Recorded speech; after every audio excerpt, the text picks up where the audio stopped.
Right, I think we are live. Hello, hello.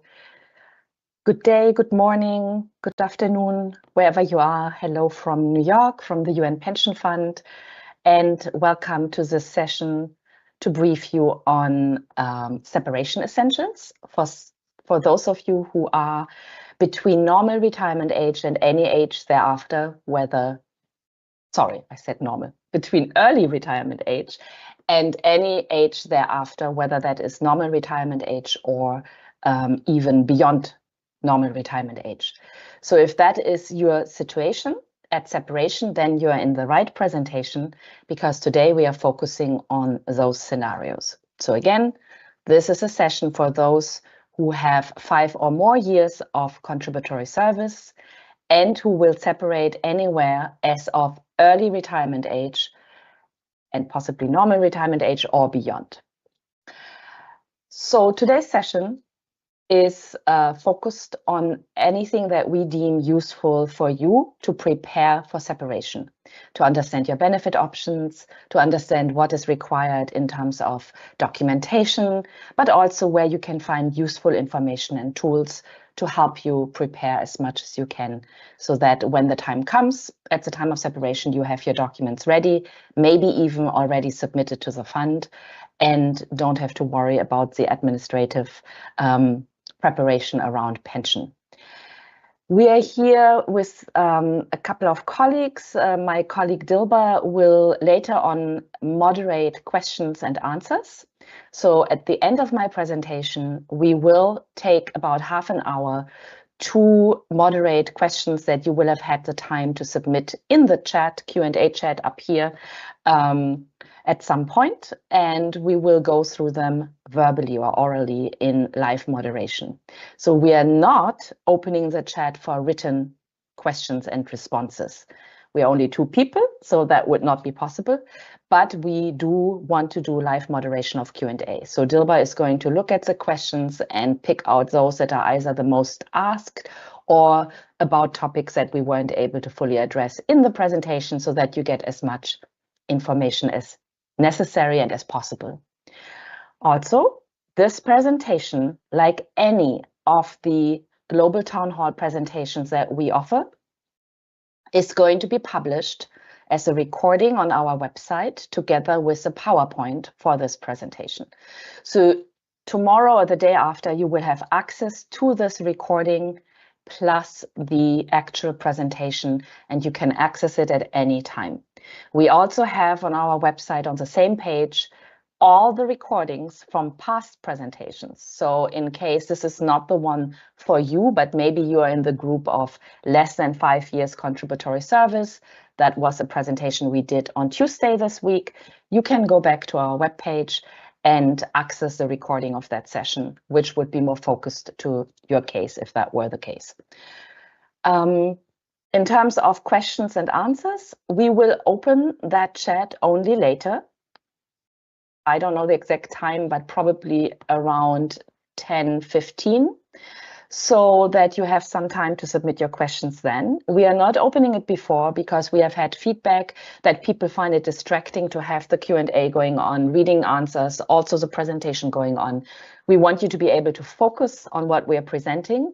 And then for the practical part, which is more high level, I would say, the Q&A will be open for a certain time. You can submit your questions, then we will close it and we will use those questions to moderate the Q&A later.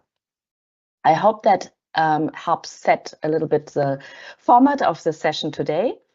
At the end of the presentation, we will share also a survey, and we would be grateful if you were taking, or if you could take, truly it's 2-3 minutes to complete the survey, because it will help us adjust future sessions to your needs.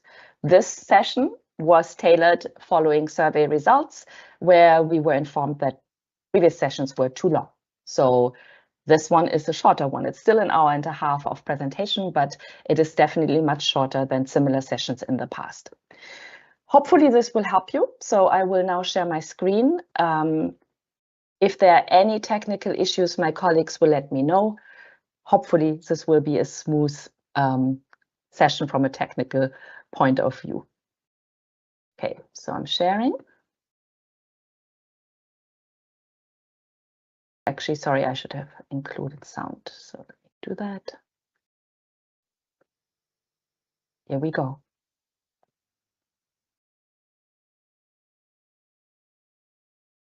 All right. Just a reminder also that next week, the same 3 sessions that we provided this week will take place in French. So if you are more comfortable in French, please feel free to log off and rejoin us next week when we will present exactly the same content over 3 days, but in French. So again, a reminder, today's session is for those of you who have 5 or more years of contributory service at the date of separation and who are at least early retirement age at the time of separation. If you are not sure about your early retirement age, whether that is 55 or 58, my colleagues, I think, have already posted in the chat, in the Q&A, some information about where you can access the recordings of these sessions, but also the link to a webpage that explains early and normal retirement ages for pension purposes. So if you're not certain what is, in your case, what is your early retirement age and normal retirement age, please use the link and you will find the information on our webpage. Okay, sorry, it doesn't seem to move. Here we go. So just a reminder of the sessions that we had already this week. I'm going to move through this. This is what we will cover today, a very brief overview of the UN Pension Fund and how it works. Also, a little bit of comment on the financial stability and long-term security of the UN Pension Fund. Then we are going to look at key principles that determine benefit options and entitlements from the fund. Then we will look at the actual benefit options and explain what your options are so that you know which one would be the one you're most interested in your scenario of being at least early retirement age when you separate. And then we go into more practical information on separation from service, how to prepare. So here we're going to give you more practical guidance on what is required from you, what will your organization have to submit, what are the standard processing timeframes from separation to implementation of your benefit. And then finally, we will have a demonstration of pension tools, specifically of relevant web pages on our website, so you know where to find them and how to navigate the website, and also of member self-service. And member self-service of the UN Pension Fund is definitely something you should have already signed up for. And if you haven't, then I would say it's very high time that you do, please, so that you can access important documents, including your annual pension statement, which I will talk about a bit later, but also run estimates, which you should absolutely do before you make a benefit election, and of course, to help you financially plan for the future. And then, of course, important, how can you contact us if you need to in the future so that we can help you with any pension question you may have. And this will take us probably about an hour and a half to cover. Now, what do we want you to take away from this session? I already mentioned it, but just to make it very clear, I would like you to walk away having clarity on what your benefit options are, so you can make an informed decision when the time comes.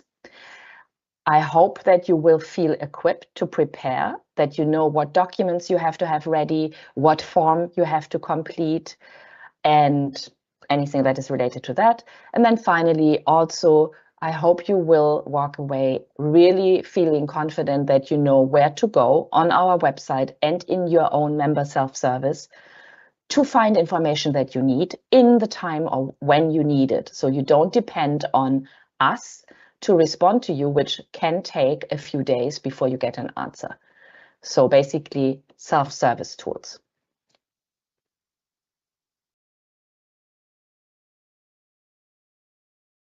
So let's start with the overview of the UN Pension Fund.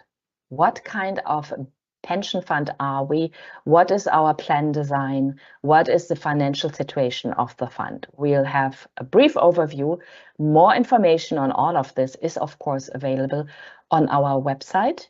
And at the end, when I do a demo of our website, you will see where you can find information pertaining to all of these aspects relating to plan design and investments of the UN Pension Fund.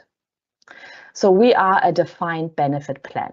You may know this, but in case you are not clear on what a defined benefit plan is, the essence is that your future entitlements are determined and regulated in our regulations and rules of the UN Pension Fund.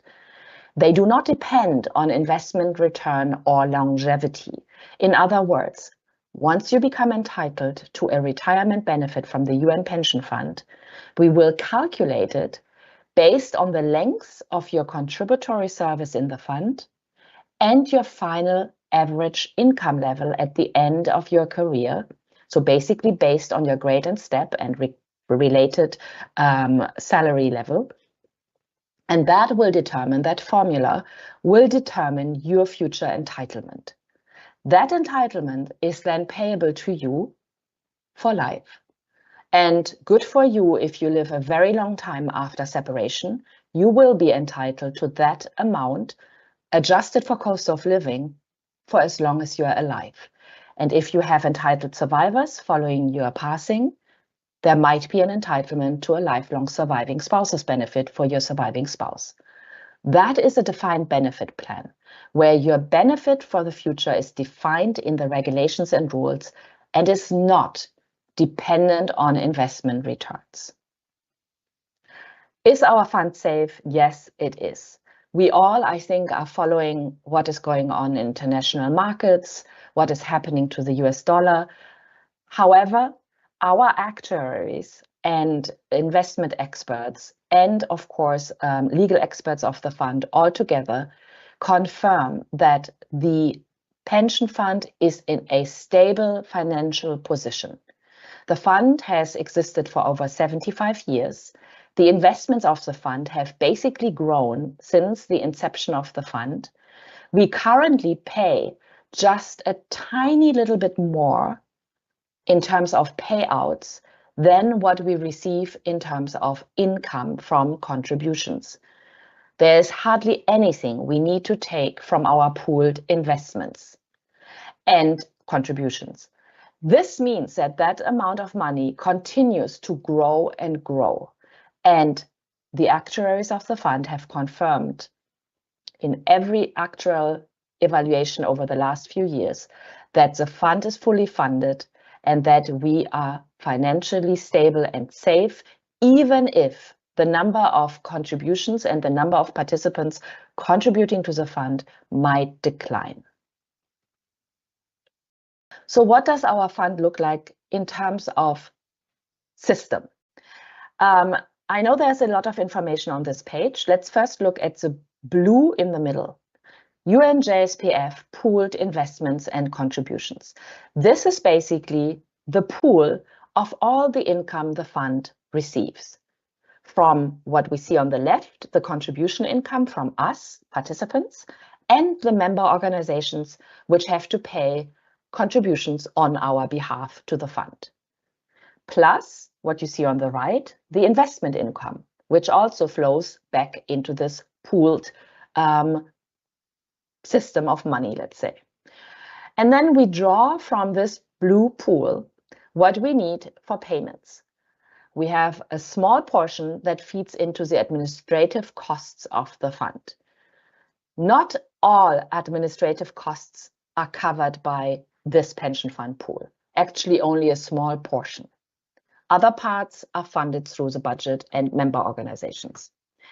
Then the biggest amount of money that flows out of the invested and contribution amount, that is the benefit expenditure amount, which we pay, of course, in terms of payouts to those entitled, whether those who receive a withdrawal settlement or those receiving regular monthly payments in the form of disability benefits, regular retirement benefits, or survivors' entitlements. So if you look at amounts, you will see that the income we received in 2024 from our over 150,000 participants was over 3.4 billion US dollar. That's for 2024. The payouts we had to make that same year, 2024, to those entitled was 3.5 billion US dollar. So the 0.1 billion, it's actually less than that, needed to be taken from this pool of money that you see in blue in the middle. In other words, the income we receive from contributions nearly covers the payouts. And the fact that there's a little gap is actually absolutely normal for a maturing pension fund, as is ours. So how much do we currently have as the assets of the fund? About 99.9 billion US dollar, which is, I believe, the highest amount the fund has ever had in terms of asset value.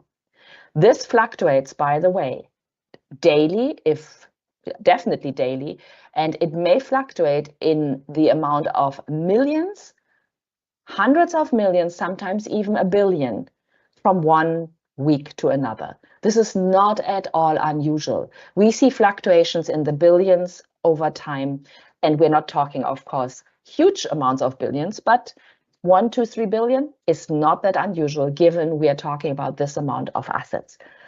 But this asset level and the plan design together are what makes the fund a safe pension fund, not just today and tomorrow, but into the long term, even if there's a shift in the balance of contributions and payouts.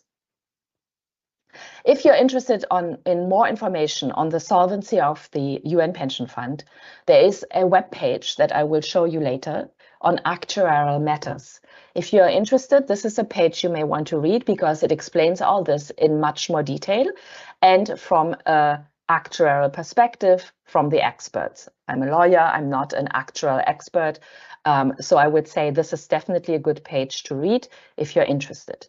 We also had in April a town hall given by our chief executive of pension administration and the representative of the SG for the investments of the fund, and they also addressed all of these questions.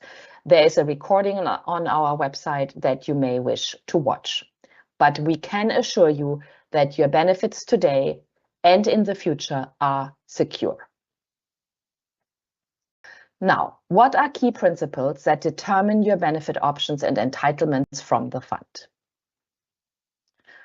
Now, first of all, and here we are talking specifically about your group of those who have a length of contributory service that exceeds 5 years and therefore have vested pension rights.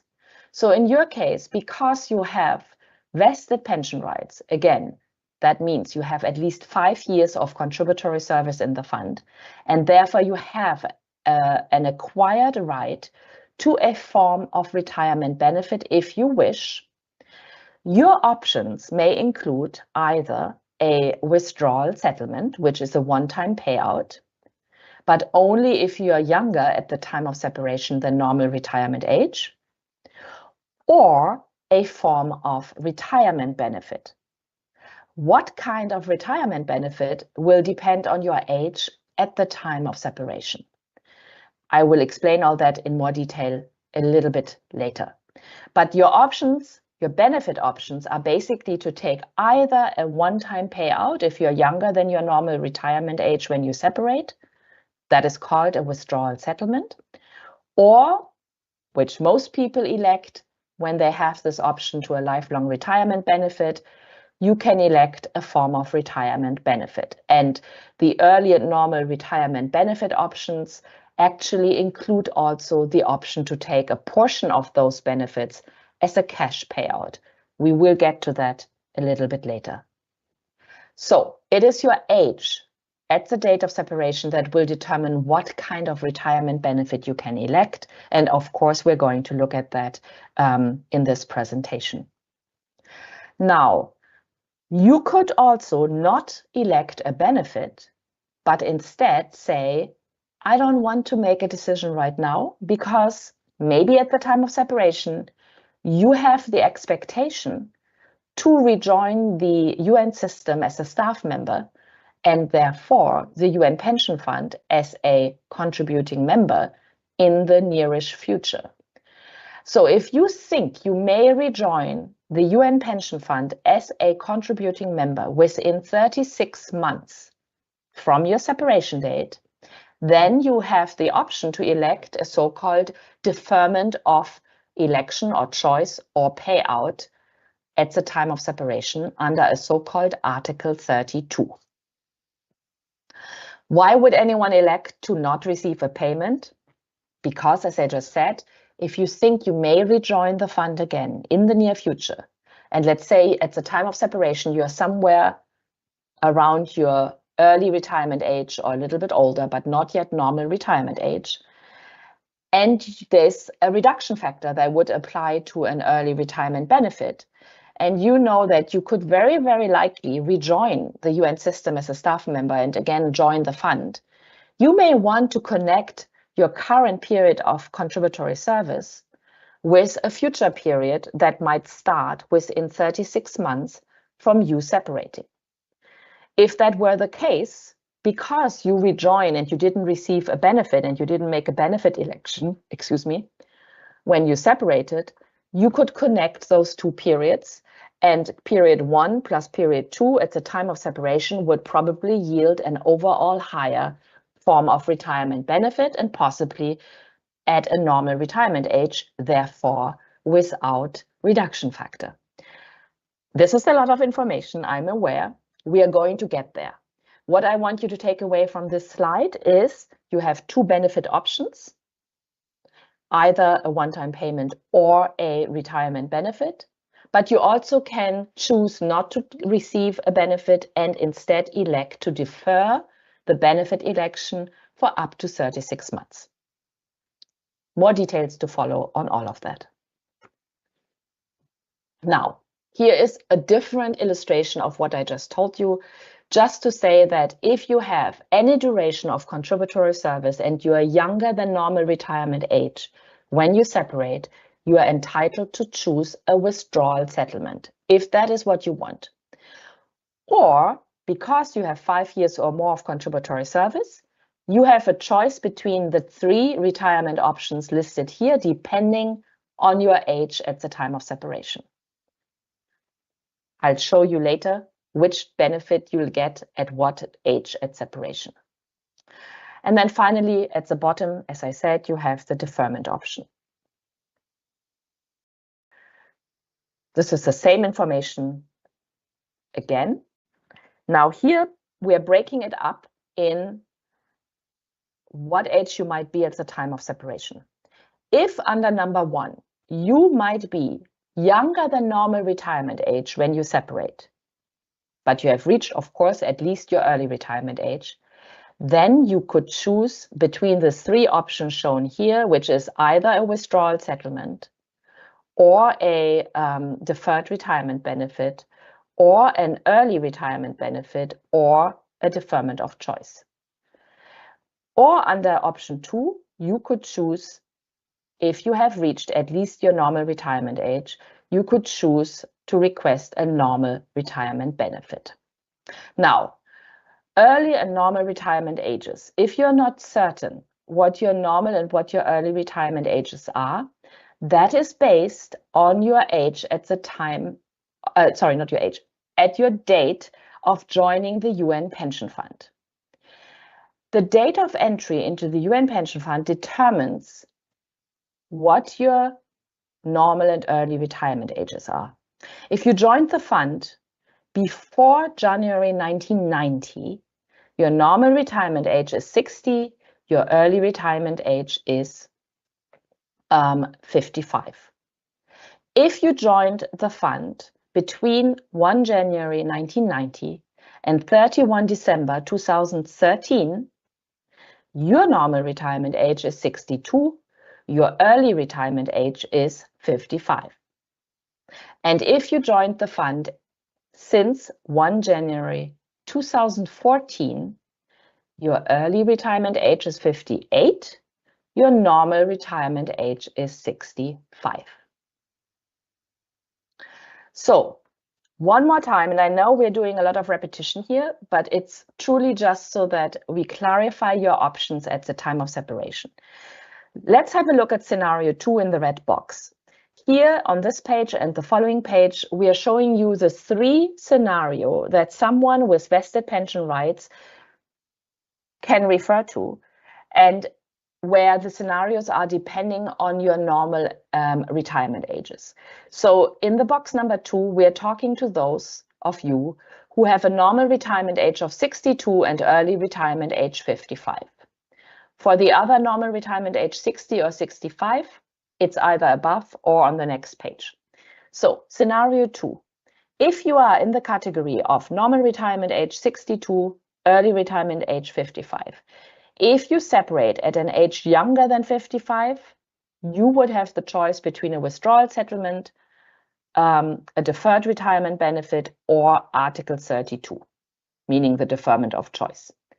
If you're anywhere between early retirement age 55 and younger than normal retirement age 62, your options are withdrawal settlement, deferred retirement benefit, early retirement benefit, or deferment of choice, Article 32. If at the time of separation you have reached at least your normal retirement age 62, then you are entitled to select only a normal retirement benefit. No more withdrawal settlement. And you always have the option for Article 32 to defer your payment start date.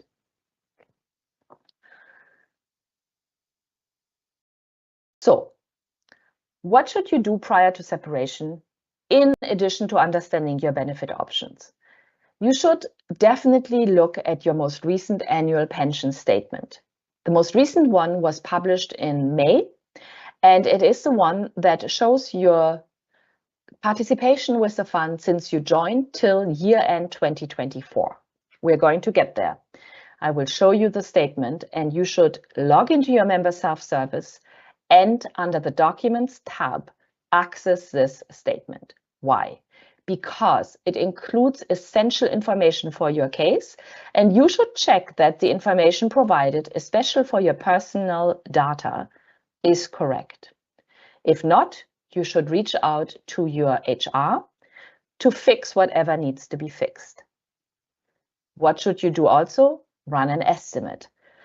An estimate will help you, again, enter a separation date that you deem could be your separation date, and then see your benefit options and the associated entitlement amounts. That will obviously help you to get a much better sense of what will I have as an income in the future and what option is the best one for me. It will also help you if you have questions to reach out to us so we can help address those questions. So let's have a look at the statement. This is what an annual statement looks like. I know it's hard to read, but it's really more about understanding what each of these sections are about, because the data here is specific to a person, a random person, and not your case, obviously. So here you see the most recent statement of a participant in the fund for 2024. As I mentioned, this includes all the data reported on your behalf to the UN Pension Fund, including your name, your date of birth, your marital status. It also provides your normal retirement age in the top right corner under NRA. So if you see 60, then that's your normal retirement age. If you see 62, like this person, or 65, that would be your normal retirement age based on the date that you entered the fund. Check that your name is correctly spelled. Check that your date of birth is correct. And finally, check that your marital status is also correct. If any of that doesn't look right, you reach out to your HR, request them to correct what needs to be corrected, and they will report the corrected data to the UN Pension Fund. This should definitely happen as soon as possible and not at the time of separation. You don't want to have discrepancies in your personal data when you separate because it would cause delays. If there's a discrepancy between the data we have and data we receive at that point, maybe in the form of your passport copy, birth certificate, or whatever it might be, we will go back to you and the employing organization, and it will take time to clarify. So check it now, fix it now if needed. And in that case, I think you should be good at the time of separation. Next, in box B, here we show you your date of entry into participation in the red box that is called date of entry into participation. This person here started on the 17th of January 2011. That means that date determines their normal and early retirement ages. It also, on the left of that box, shows you something called beginning date. For those of you who elected something that is called restoration or validation or transfer in of pension rights, you would know if you did that. In that case, your beginning date of paying contributions to the fund would be earlier than your actual date of entry into the fund, and you would have two different dates in these two boxes. Most people, however, have the same dates as the date of entry and the beginning date. Then the next box, in box B at the bottom, you see it says total at 31 December 2024. So here we show you your total length of contributory service at that date, which in this case was 13 years, 2 months, and 27 days. To the right of that red box, you see 0, 8, and 18. And this is underneath LWOP, which means leave without pay / break in participation. So what we're showing you here is any duration, the total duration in your entire participation period of what we consider non-contributory service inside of your participation period. When would you have non-contributory service? Well, that could be during a period of leave without pay, where you opted to not make pension contributions. In that case, you are still a participant, but you are non-contributory. So it doesn't count towards accruing your contributory service. Or it could be a break in service. Many people have periods of break in service inside their pension participation. And those periods cannot be made retroactively pensionable. You cannot pay contributions to the fund for a period of break in service. Why? Because the fund is not allowed to accept contributions for a period when you are not a staff member of a UN pension fund member organization. And leave without pay periods cannot be made contributory service retroactively. So this person has 8 months and 18 days of break for either break in service or leave without pay reasons. Check in your case if what you see there in this box B seems to be accurate. If you think, no, I joined the fund much earlier than the date that shows as date of entry into participation, and or you say, I never had a break, why does it show a break here? Reach out to the pension fund. We will start investigating and making sure that whatever is shown here is reflecting the reality of your contributory service and your date of entry into the fund.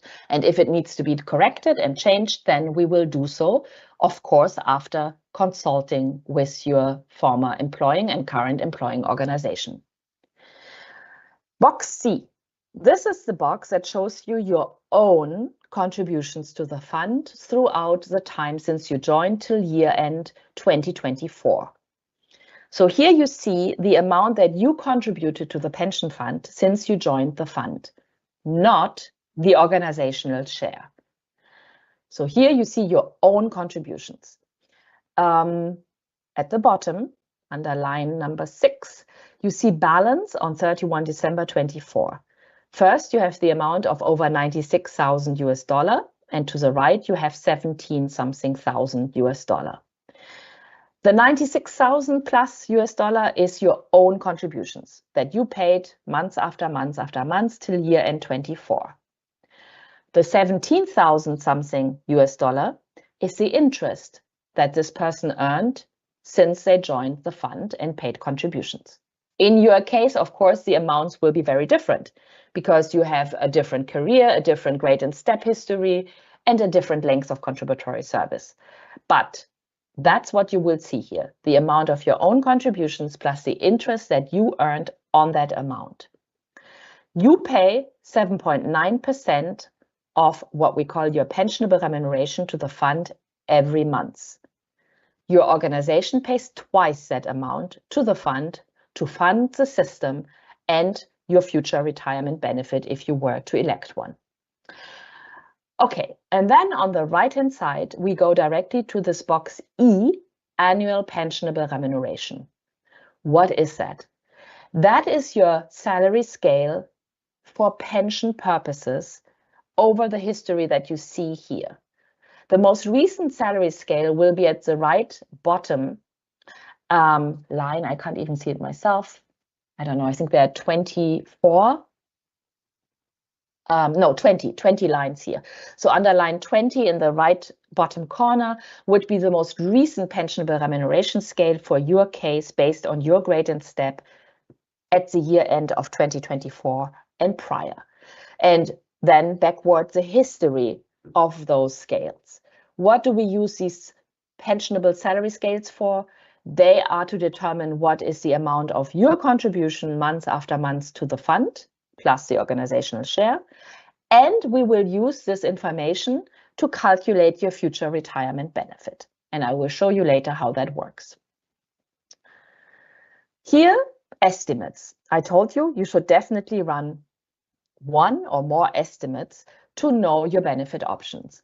We're not going to go into detail here, but just so you know, this is what an estimate looks like if you haven't seen one yet, if you generate it in member self-service or if we generate it in the fund. We're using the same system, so truly using the member self-service estimator is just as fine as what we would do in the fund. Of course, if you ever have doubts, you can reach out to us and we can verify whether the data used is correct, but truly you can trust that we use the same system as the member self-service tool. So here, this is an estimate for someone who at the time of separation, at that date that they entered, is not yet normal retirement age, but somewhere between early and normal retirement age. So they would see the amounts estimated for the different benefit options they have, which are either early retirement or deferred retirement or a withdrawal settlement. It will also include information for potential survivors benefits in the future if we have the data for a spouse on file and then can generate that amount. Here, an estimate for someone who separates at normal retirement age or later. You see, there's only one benefit option, the retirement benefit under Article 28, which we call normal retirement. And then under that option, the person can choose to either receive a full pension or a so-called reduced pension because they choose to also take a lump sum cash payment together with their lifelong monthly payments. We'll look at this more in a moment. Now let's go into more detail on the benefit options and explain the different kinds of benefits the fund offers. There's a video on our website, and I'm sorry I jumped across because the video was about to start and I do not want to show this here because we are going to cover the contents of the video in the following slides. But I would say it might be useful. Let me go back and I stop it. Hold on. There. It might be useful that you also watch this video, which is a repetition of what I will explain, but slightly differently explained and with visuals. So it might help explain what I'm going to cover. These videos, like this one and over 20 other videos, are available on our website. I will show you later where. And the longest, and this is actually the longest video of all, which is I think about 8 minutes, but most videos don't exceed 3 to 4 minutes and explain pension topics in this format, which I truly find very useful and a lot of people do. Okay, let me go to the next slide. So here we go. Also helpful on our website to explain your benefit options and details for all the different benefits are these charts that we call eligibility chart or comparison chart of benefits, which I'm going to show you later where you can find them. They give you a great overview, especially the comparison chart of the different kinds of benefits, let's say deferred retirement and early retirement, for you to look at, okay, these are conditions under deferred and these are the ones under early retirement, and where are the differences and why is one maybe more better for you than the other based on your own personal circumstances. So use these tools. I think they are truly helpful. Here we go into the first benefit option, the withdrawal settlement. The withdrawal settlement is a one-time final settlement payment consisting of your own contributions plus the interest that you earned, plus an increase to reflect the number of years that you contributed to the fund more than 5 years. So it consists of your own contributions plus interest, plus an increase to reflect that you had vested pension rights and contributed more than 5 years to the fund, and therefore are entitled to a higher amount than your own contributions and interest. How does that work? So the withdrawal settlement is a one-time final payment. After we have paid this, there's no further payment owed to you or your dependents. It is based on the sum of your own contributions increased by the compound interest, which is through 3.25% per year, that you earned on the total of your own contributions up to the date of separation. Then it is increased by 10% per year and prorated months that you contributed more than 5 years to the fund. The maximum increase that we can pay you is 100% over the amount of your own contributions plus the interest. Will you receive the organizational share as part of the withdrawal settlement? No. The fund does not pay out the organization's contributions. They serve to fund the system to pay disability, survivors benefits, and lifelong retirement benefits. They are not part of what is a withdrawal settlement. But yes, you are entitled to this increase and up to an increase of 100% if you contributed at least 10 years, more than 5 to the fund. We will have an illustration in just a moment. And how do you request this benefit? You will do that on your payment instructions form PENS E7 and then submit that to the fund, etc. We'll get there later. Now let's have a look. So someone who separates with less than 5 years of contributory service would get back their own contributions plus interest. In this scenario, and this is a completely random scenario just to illustrate how it works, this is nothing real. We are just using it to show you how you do the formula. So this person's own contributions of 20,000 plus interest of 5,000, they would receive a payout of a total of $25,000 if they had less than 5 years of contributory service. But now, how about you? You who have more than 5 years of contributory service. In that case, because we will have to add the increase, how do we calculate that increase? So let's take this case. The own contributions are $40,000 in this case. The interest is $10,000. So the total is $50,000 own contributions plus interest. This person had a total of 7.5 years of contributory service. They are therefore entitled to an increase of 25% because they get 10% per year and prorated months that they contributed more than 5 years to the fund. They contributed 2.5 years more than 5 to the fund. So that's 25%. Hence, they would receive an increase of $12,500 and leave with a total withdrawal settlement of $62,500. How about someone who has 10 years more than 5 of contributory service? They will have an entitlement to an increase of 100% because they reached 10 years more than 5.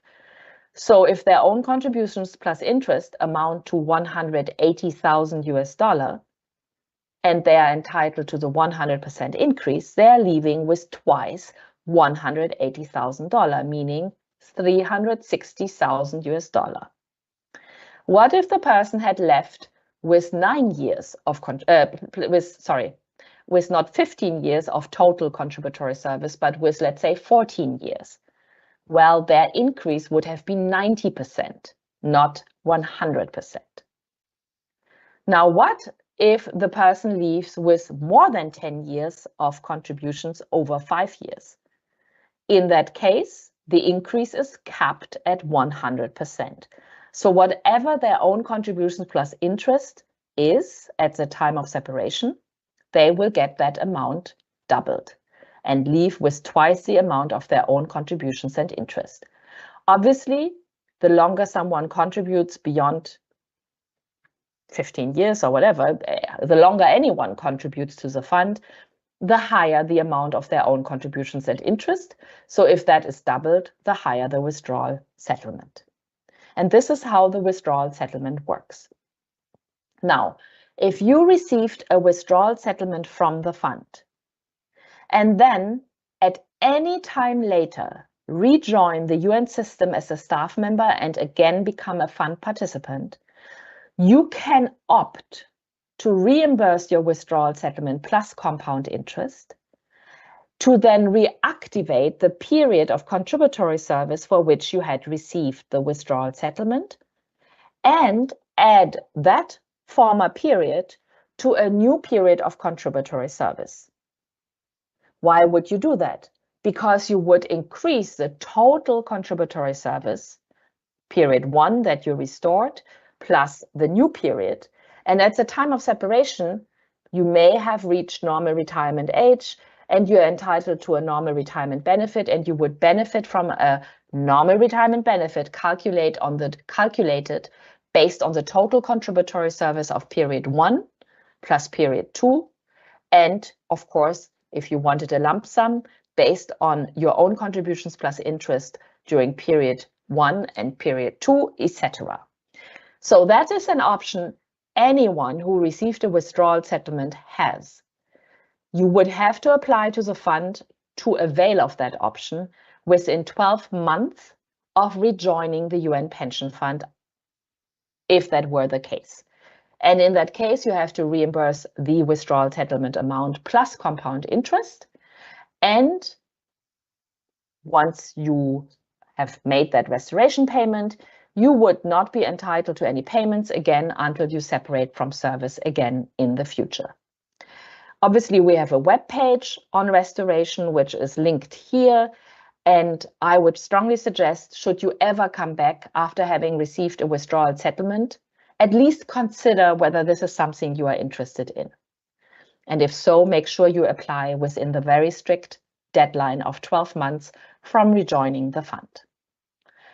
Now, if you separate any time as of early retirement age with vested pension rights, I showed you this estimate earlier, it will include a withdrawal settlement calculation.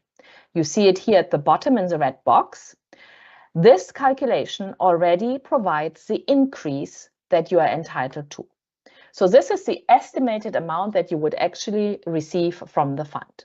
This is based on own contributions plus interest, plus whatever the increase is based on this person's total years over 5 years of contributory service at the date of separation. That was for the withdrawal settlement. Now let's look at the retirement benefits. So we have 3 kinds of retirement benefits in the fund.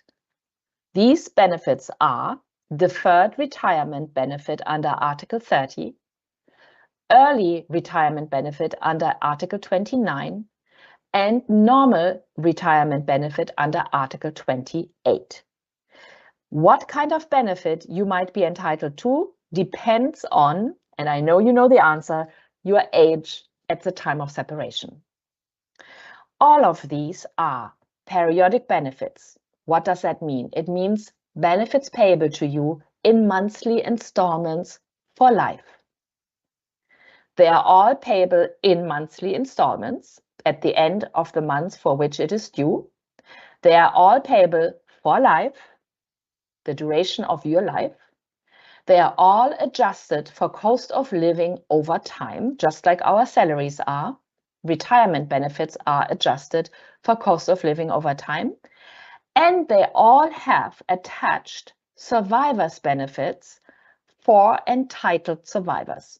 Of course, conditions apply for survivors benefits. So that's what they all have in common. Now let's look at what the specifics are for each of these benefits, because each of these has different specifics. And again, whether you are entitled to this kind of benefit will depend on whether you have reached your normal retirement age at the time of separation or not. First of all, how do we determine and calculate any retirement benefit? I mentioned it earlier, I'll repeat. The length of your contributory service will determine what we call your rate of accumulation, which is the third point here.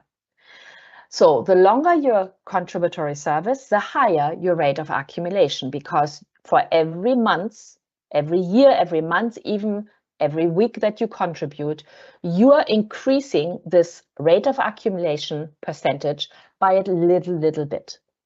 The longer your contributory service, the higher the rate of accumulation. And that rate of accumulation will become a multiplier in the formula to calculate your future entitlement. Then, also important, we look at your age at the time of separation to determine what kind of benefit you're entitled to. I know I've said this many times now, so I'll leave it at that. And then last point under the first header, your final average remuneration. That is the final average income level for your specific case at the end of your career. And the word average is important here because we're going to average the best 36 months of your pensionable remuneration in the last 60 months of your contributory service to obtain this amount of your final average remuneration. It is basically the best average in the last 60 months of your contributory service of the highest 36 months of pensionable remuneration for your specific case. In other words, this takes into account your grade and step at the end of your career. So we multiply the rate of accumulation by your final average remuneration and thus obtain your future pension amount. If your benefit starts into payment earlier than at your normal retirement age, we will have to apply a so-called reduction factor for life. We'll get to that in a moment. Also, for information, all our benefits are initially calculated in their US dollar value. We are a US dollar-based pension fund. However, you can absolutely request to be paid in a different currency. And by the way, you can be paid into any bank account that is in a commercial bank that you wish, whether you reside in the country of the bank or not. If you want to be paid in UNFCU but reside in Argentina, no problem for us. We will pay you into your UNFCU account the US dollar value of your benefit. But if you say, I'm going to, let's say my case, I'm going to move back to Germany, I want my benefit paid in euro into a euro account in France. Why? I don't know, but maybe. Then that's fine. So listed here, you have the 18 payroll currencies or payment currencies that the fund will provide. You could also request payment in a different currency, but it will probably yield higher conversion costs. These are the payment practicalities that apply. So yes, you can be paid in a different currency than the US dollar currency, but we will calculate your entitlement first in its US dollar value, and then depending on what you requested, if you request to be paid in euro, it will be converted into its euro value with an exchange rate using the quarterly exchange rate of the UN, and then pay you that amount into the account into which you request payment. Now, I'm going to skip the age part because, or rather, I will skip the normal retirement, early retirement explanation because we already covered that. Why we have this page here is to highlight that your normal retirement age for pension purposes is not necessarily the same as your mandatory age of separation under the staff regulations of your employing organization. We often get questions around this, and people ask about, well, I'm supposed to retire, I have to retire at age 65. And then we look at their case and we say, no, your normal retirement age for pension purposes is actually 62, based on when you entered the fund. You can, if you wish, retire as of normal retirement age 62 and be entitled to a full normal retirement benefit without a reduction factor applied, since you, at the time of separation, at 62, would have reached your normal retirement age for pension purposes. But of course, if you choose to continue to work until your mandatory age of separation in your organization, which I think for all of us nowadays is 65, no problem. In that case, you continue increasing your contributory service, probably your rate of accumulation, and of course, probably will have a higher retirement entitlement at the time of separation. It's up to you. But I just wanted to be very clear that it's very possible, like in my own case, that you have a normal retirement age that is younger than your mandatory age of separation. And that normal retirement age will not change if you choose to go on and work till mandatory age of separation. So I take my own case. My normal retirement age is 62. My mandatory age of separation is 65. I can work till 65 if all goes well. In that case, once I hit my normal retirement age 62, I can say, I'm ready to leave. I'm going to resign, and I will be entitled to a normal retirement benefit under Article 28. I'm no longer entitled to a withdrawal settlement because I will have reached my normal retirement age. Or I can say, no, since I'm able to continue to work, I'm allowed to continue to work, I will continue to work, then I can keep going. And if I want to stop at 64 and a half, it's up to me, I can resign, or I can go all the way till the end of my contract at 65. The message here is, don't be confused if your mandatory age of separation is older than your normal retirement age. These are two separate concepts. One is under the regulations of the UN Pension Fund, the other under the staff regulations. And it's up to you to decide what fits your situation best and what is possible, of course, based on your organization. Now, if you're interested to know more about this rate of accumulation that I mentioned earlier, in terms of how do you accrue this percentage rate over time, there is this table here. You can look at that. It'll show you basically that there are steps where after 5 years of contributory service, that accrual rate will slightly increase from 1.5 to 1.75% accrual rate per year and prorated per month. And then after 10 years, it increases again to 2% per year and prorated months. And if you have more than 35 years of contributory service, it drops to 1%. No one can exceed 70% of rate of accumulation. So when would you reach 70% of rate of accumulation? After 38.75 years of contributory service. Hardly anyone reaches that long of a contributory service. There are some cases, but not many. If that were the case and the person continues to contribute to the fund beyond 38.75 years, they are capped at an accrual rate of 70%. and it would not further increase even if they work another 10 years. However, their own contributions plus interest will continue to accrue, of course, and that could be paid out as a lump sum as part of a retirement benefit. And on the right-hand side, here is, for anyone interested, how we calculate your final average remuneration. So again, it is the average of the highest 36 months of your pensionable remuneration, which is based on your grade and step, during the last 60 months of your contributory service in the fund prior to your separation date. Of course, your pension statement doesn't include your rates in this year, 2025. It only goes up to year 2024.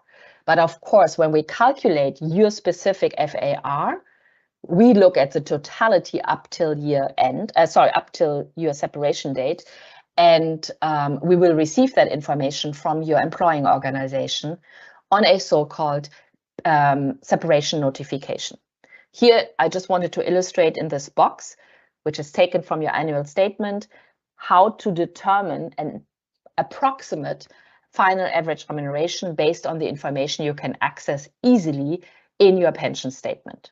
So what is in blue here constitutes the best 36 months of pensionable remuneration in the last 60 months of this person's contributions to the fund on the pension statement. I hope this is useful. Again, these two are the key factors to calculate your future entitlements. I hope this gives you some clarity on how we actually calculate retirement benefits. Now, what is a normal retirement benefit? I already highlighted the features common to all retirement benefits. So here I will focus on what is specific to the normal retirement benefit.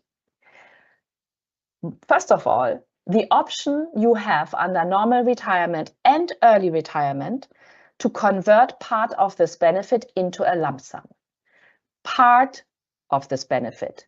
So you will always remain with a portion of the benefit payable as lifelong monthly payments to you, the so-called periodic benefit. But if you wish, you can take up to 1/3 of this entitlement amount and convert it into a lump sum payment. It's basically equivalent to your own contributions and interest amount that you can withdraw as a lump sum. So if you want, you can take as much as your own contributions and interest, which will be roughly 1/3 of your entitlement, and receive that as a one-time cash payout, in which case you will reduce your lifelong portion accordingly and proportionately. So the higher the lump sum you take, the more reduced your lifelong entitlement for life. You don't have to take the maximum lump sum. You can take a smaller lump sum, in which case your lifelong portion will be higher, or you can take no lump sum. Do most people take a lump sum? Yes.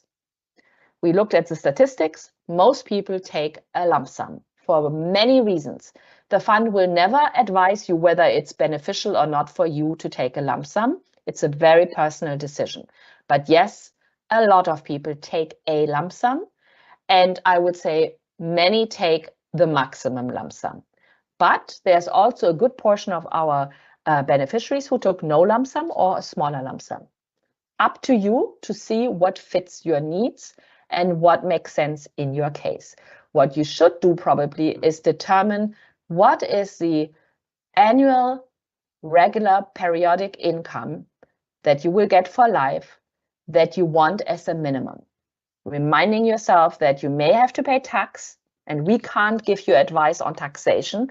We don't know what is the tax requirement in your country of residence. We are not experts on tax, but you should inform yourself with a tax advisor what may be your tax burden and what if you were to also sign up for after-service health insurance coverage, and what would be the approximate premium you have to pay from your pension if you wish.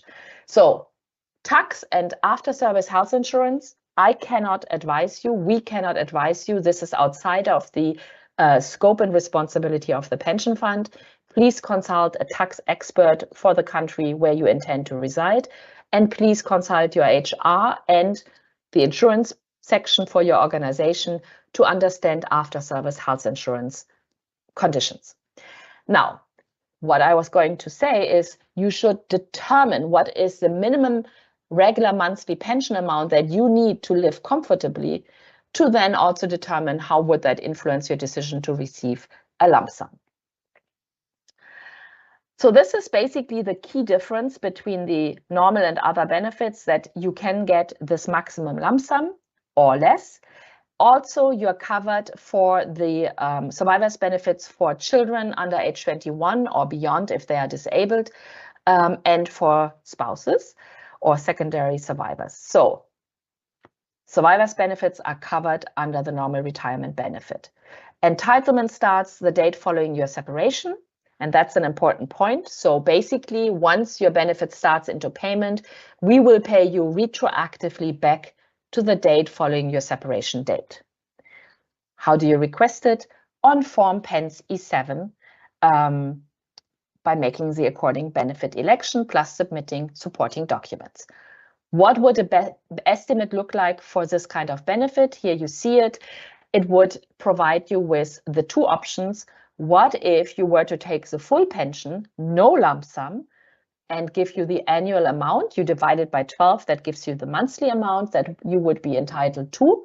And this is the amount that would be adjusted for cost of living over time. Or the other option 2, what if you wanted to take a lump sum? Here, by default, we first give you the maximum lump sum payable in your case, and that lump sum would accordingly reduce your lifelong pension portion, and it's therefore called a reduced pension because the lump sum will reduce your lifelong portion. We also provide you with the surviving spouse's entitlement following your death, if that were the case in the future. Note that that entitlement is the same regardless of whether you take the lump sum or not. So the spouse would not be penalized if you choose to take out a lump sum. They would still be entitled to 50% of your full entitlement for life if it were ever payable in the future. Now, early retirement benefit. What are the specifics for early retirement? One, you can also here elect a lump sum payment. So same conditions as for normal retirement, you are entitled to a lump sum up to the maximum of 1/3 of your entitlement, which is more or less equivalent, up to the maximum is equivalent to your own contributions and interest. In which case, again, you would reduce your early retirement entitlement for life proportionately.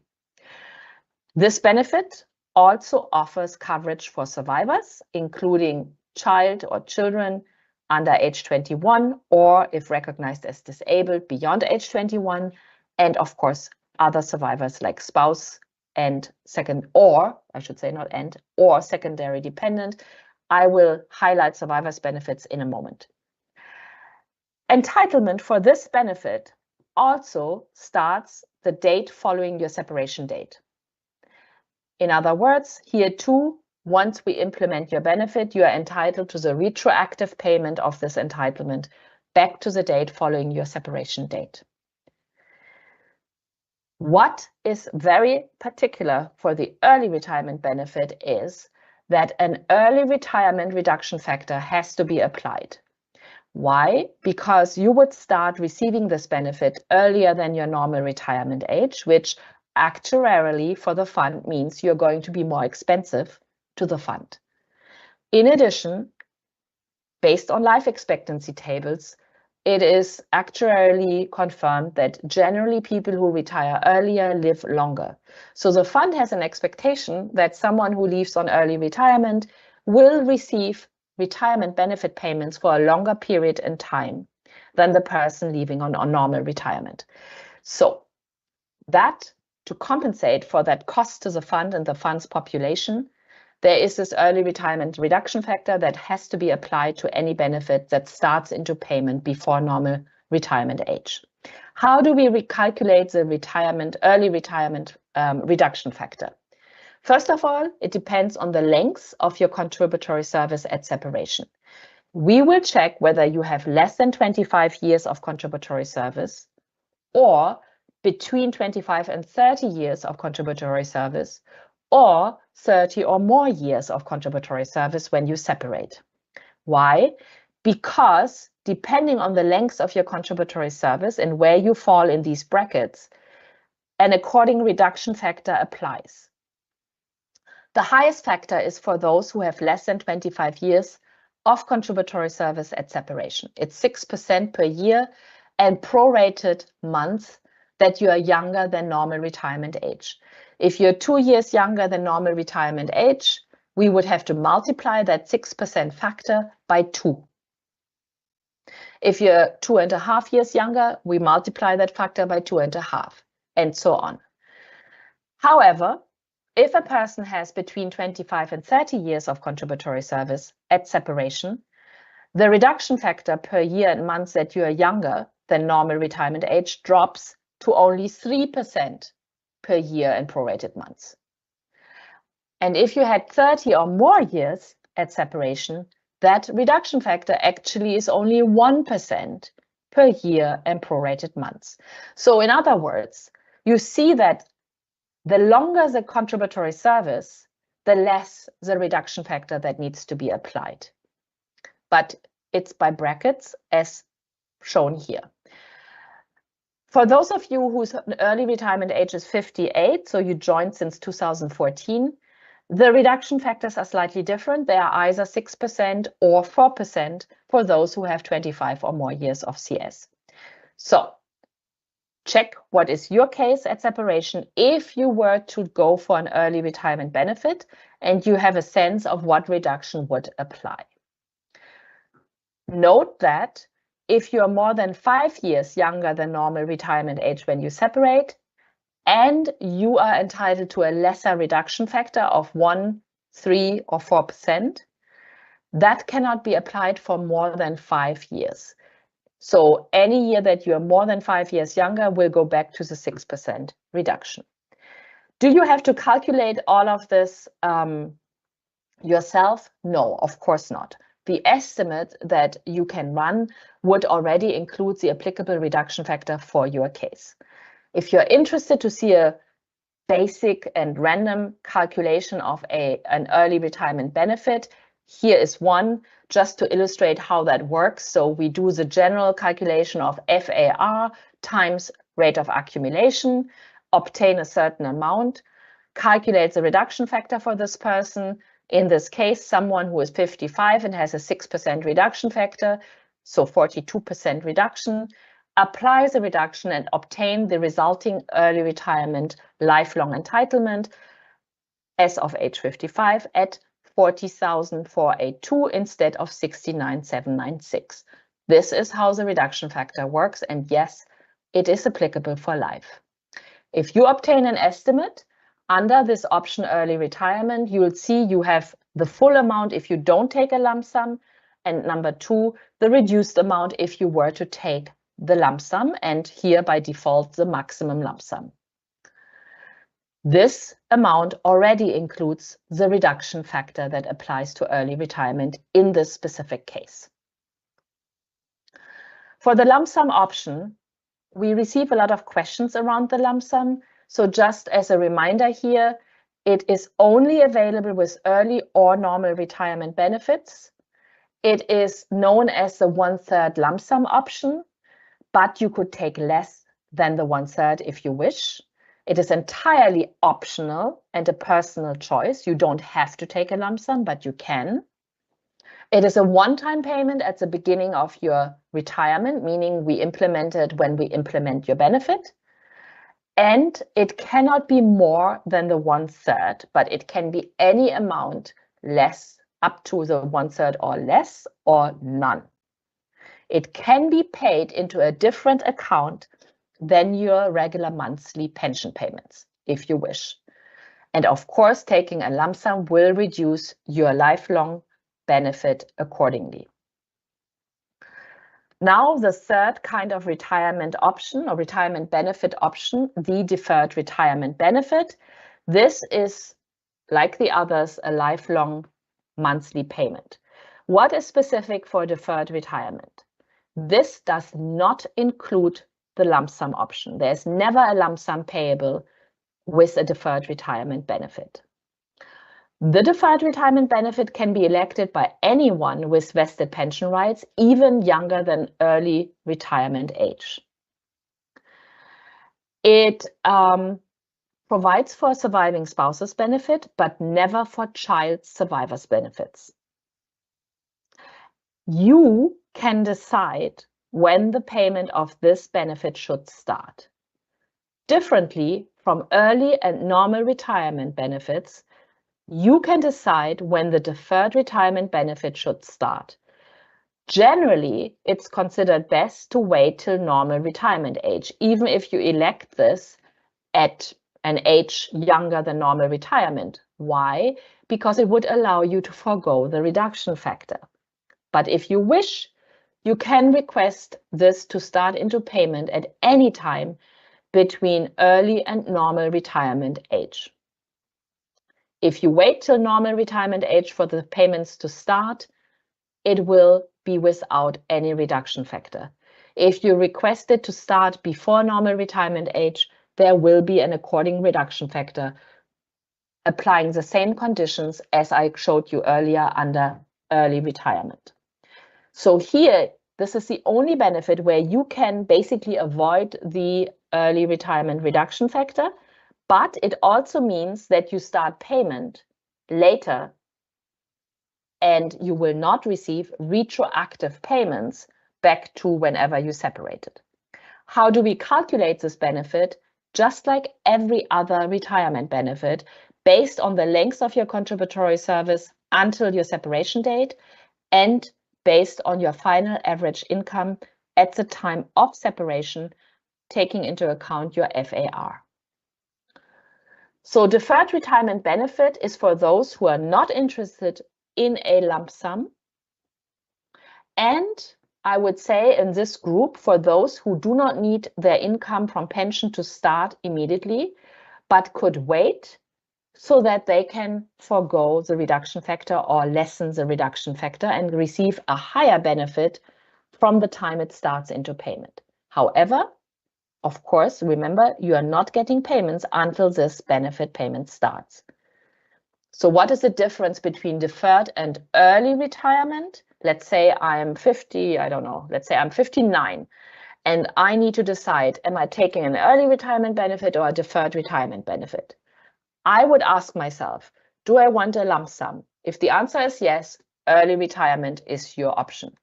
If the answer is no, I could consider the deferred retirement.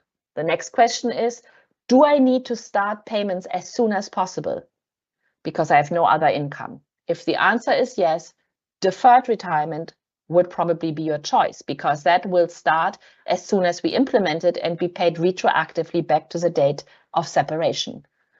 If, however, you say, no, I'm going to have another job or I have another source of income, I don't need to start immediately, you might then consider deferred retirement. And another question is, do you have young children? If you have young children, remember, if you pass away, there is no surviving child's benefit payable here, whereas under normal and early retirement, it would be payable. Early and normal retirement also provide for the so-called child allowance as of normal retirement age, which the deferred retirement benefit does not provide. So these are considerations that you may have to make to decide whether this is an option. And finally, the deferred retirement benefit allows for restoration should you return to active service in the future.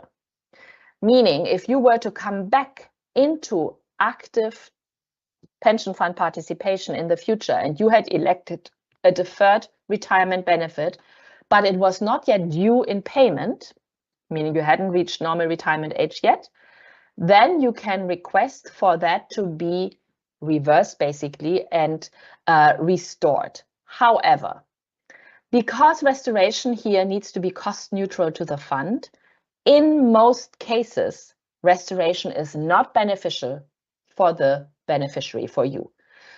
Please contact us if that were your scenario, so that we can give you the options, explain them, give you an estimate, and show you whether or not it is beneficial in your case. And only then should you see whether you proceed. Again, it's an option. It's rarely beneficial, but it is an option, and you should inform yourself in any case just to make sure if you were to return to active service. Okay, what would an estimate look like? This is in red box, the deferred retirement benefit on your estimate. It says full deferred because the amount we show you here is at normal retirement age. If you wanted it to start into payment earlier, then you would have to reach out to us, please, and request an estimate for the younger date or younger age at which you would want to start payment and know an estimated amount. Finally, the option to defer your choice of benefit or payment to start. It's under Article 32. It is not a benefit option, but an arrangement that you can make with the fund where you say, hold my money, hold my contributions, don't pay me, I'm not making an election for up to 36 months, because I may return to active fund participation within the 36 months, in which case I want to connect my periods of contributory service, this one and the future one, and I want to maintain my date of entry and therefore normal and early retirement ages based on the date of entry of your current period of participation. So this is an option everyone has who separates. It expires after 36 months, at what time you have to provide us with payment instructions at the very latest if you have not returned to active fund participation in the meantime. Do you earn interest while you are gone? No. The money in the fund only earns interest until your separation date, not thereafter. So it would literally just sit there.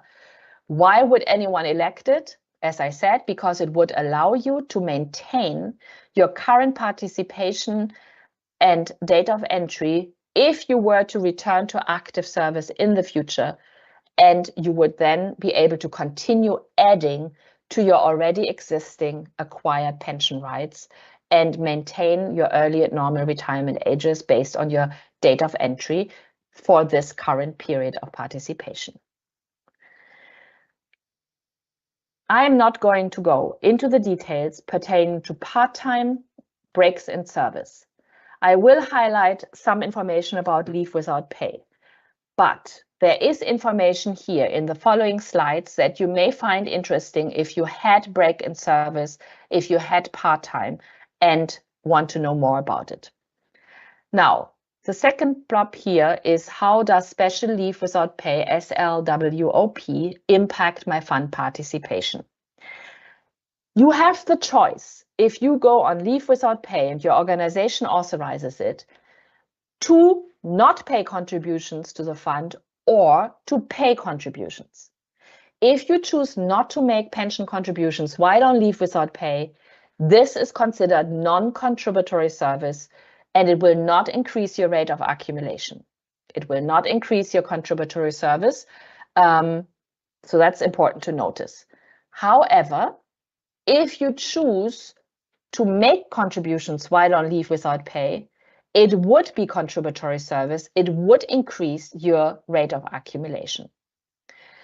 Leave without pay will push your separation date into the future. Let's say you separate at age 53. And you are authorized to go on 2 years of leave without pay. That means your actual separation date will be only at age 55. So, because you will be 55 at the date of separation, you are entitled to take an early retirement benefit thanks to the leave without pay that pushed your separation to 55. Had you separated at 53, you would not be entitled to an early retirement benefit if that were your separation date. So even if you don't make contributions during leave without pay, it pushes your separation date, which could be beneficial in certain cases. Otherwise, usually leave without pay is most beneficial for pension purposes if you make contributions, because it will increase your contributory service. However, if you have to pay or if you wish to pay contributions, you have to pay your own and the organizational share. It's very expensive. If you were to separate with a withdrawal settlement, the organizational share is never included, so you would lose that. So it's only beneficial to do this if you are sure you're going to opt for a form of retirement benefit in the future. And finally, if you are considering leave without pay with contributions to the fund, you have to make the arrangements for payment with your organization's payroll office, not with the fund. You have to make payments from the start of leave without pay and concurrently during leave without pay for it to be acceptable for the fund. We do not accept retroactive contributions. There's a lot more information on leave without pay on our webpage. You can go there, it's linked here, as well as some information here on this page on part-time work and the following pages on break in service. Final point, if your benefit has been implemented, you cannot change your election.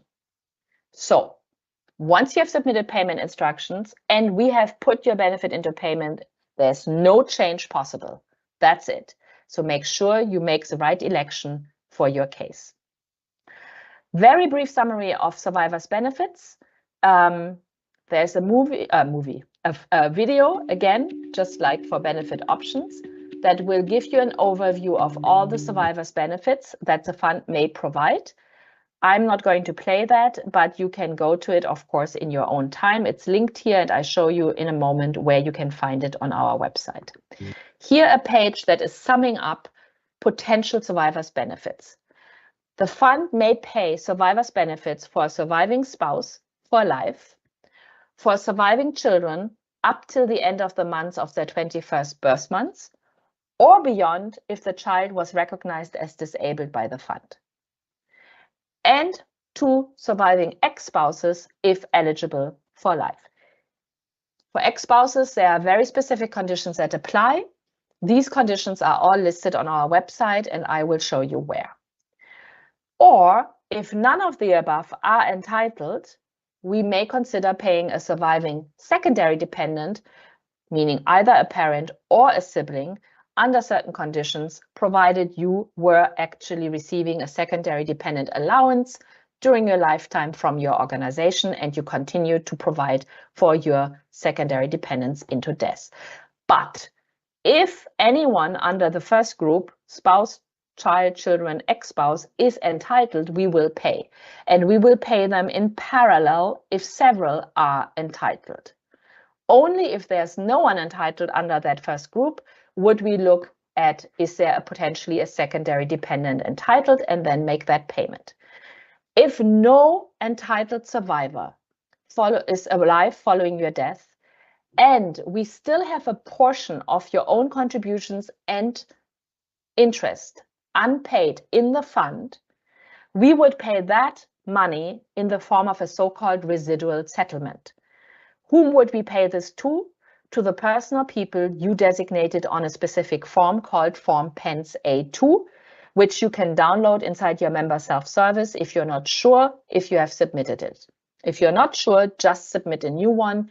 We would always go by the latest dated form submitted.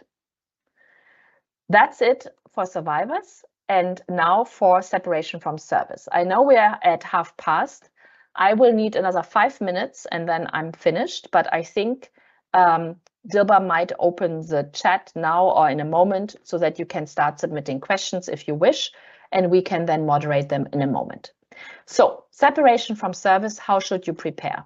Again, of course, we have a video. We like videos, as you can see. I think this one is a good one also to watch. Now, what should you do to prepare for separation? You are doing something very important. You're attending this session and you're getting a full briefing on all these aspects that are important to prepare. You should definitely have registered for member self-service of the pension fund, and if you haven't done so, please do. You should run at least one estimate and possibly more for the separation date you are considering to know your benefit options and estimated amounts. You should check your annual pension statement, as I showed you, because you should make sure the data on it is correct as far as you can verify. And if not, you should take steps now to get that fixed if needed. You can take pension e-learning modules, which we have. They're linked here for separation and retirement. They might help you consolidate all of this information further. And if all of this isn't helpful enough, then of course, please contact us so we can help. Or maybe because of having consulted all this information, you have specific questions. We are here to help you address them. Some key web pages that are helpful specifically to prepare for separation are the ones listed here. You are getting, or you can access this presentation and the recording on our website tomorrow or the day after, and you can link to all these pages, or you can visit them directly from our webpage. Hopefully this will help you in preparing. Here are some pages showing you how to run an estimate. I'm not going to go into the details. I will show it to you in just a moment. Here, a view where you can access documents in member self-service, like estimates, like your pension statement. And here, a view of a separation checklist that we have created that you can use, print out, check the steps to make sure that you have taken all the steps from 1 to 5, and then make sure you are checking off on all the documents you have to submit. What documents do you have to submit?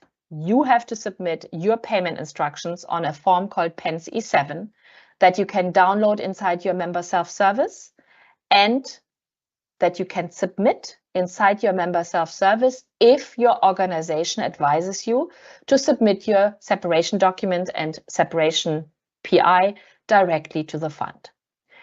You should also submit a copy of a recent bank statement that confirms the same name and account number as you provided on your PI, and copy of a valid passport or other government-issued photo ID with your second signature. We don't accept the UNLP as a valid government-issued ID. If you're electing a form of retirement benefit, any form, not just deferred, but early, deferred, normal, you also have to submit your copies of marriage certificate if applicable, divorce decree if applicable, spouse's passport if applicable, death certificate if applicable, and duly completed Form A2 if you haven't done that yet.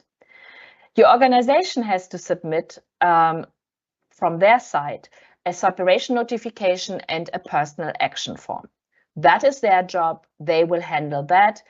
And the timeline then for the fund to process your benefit, calculate, audit, and implement it is 15 business days from the date of receipt by the fund of the full set of all required documents from you and your organization, duly and correctly completed, and provided there's no discrepancy noted at the time of implementing your benefit or of reviewing your case. In that case, you will start receiving your payments 15 business days from the date of receipt by us of those documents. The time it will take between your separation and us receiving the organizational documents is outside of our control and can take somewhere between 15 business days and up to 2 months. Check with your employing organization what that timeline is, so you can look at the total between you separating, your organization submitting the necessary documents, and you, of course, and then the fund needing 15 business days on average to implement your benefit. Here's some advice on how to complete your payment instructions. I'm not going to go into details. You can refer to this. There are also some pages that go into much detail explaining how to do that. You can track inside Member Self-Service whether we received your separation documents, the key documents, your PI, and the 2 documents from your organization. Once we have received at least one of the documents, it will show in your Proof Document tab in Member Self-Service. And once you see all 3 documents received, you can count 15 business days from the latest receipt date to implementation of your benefit. With that, I will show you very quickly where on our website you can find helpful information. Here is the website. Pull it over.